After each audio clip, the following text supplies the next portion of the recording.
ایک دن امیر المومنین حضرت علی رضی اللہ تعالیٰ عنہ مسجد کے دروازے پر اپنے خچر سے اترے۔ آپ نے اپنا خچر حفاظت کے خیال سے ایک شخص کے حوالے کیا اور مسجد میں تشریف لے گئے۔ آپ کے جانے کے بعد اس شخص کے دل میں خیانت آ گئی اور اس نے آپ کے خچر کی لگام نکالی اور فرار ہو گیا۔ حضرت علی نماز سے فارغ ہو کر جب مسجد سے باہر تشریف لائے تو آپ کے ہاتھ میں 2 درہم تھے۔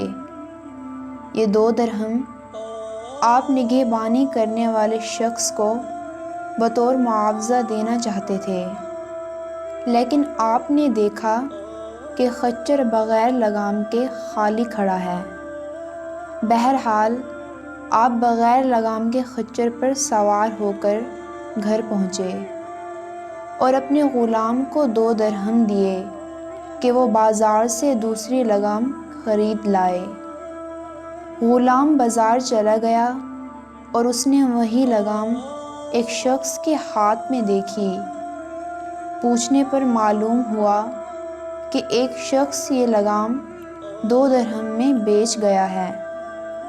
واپس آ کر غلام نے یہ بات حضرت علی کو بتائی تو آپ نے فرمایا کہ بندہ بعض اوقات خود صبر نہ کرنے اور عجلت سے کام لینے کی وجہ سے رزق حلال کو اپنے اوپر حرام کر لیتا ہے، حالانکہ جو کچھ رب العزت نے اس کی قسمت میں لکھا ہوتا ہے اس سے زیادہ اسے نہیں ملتا۔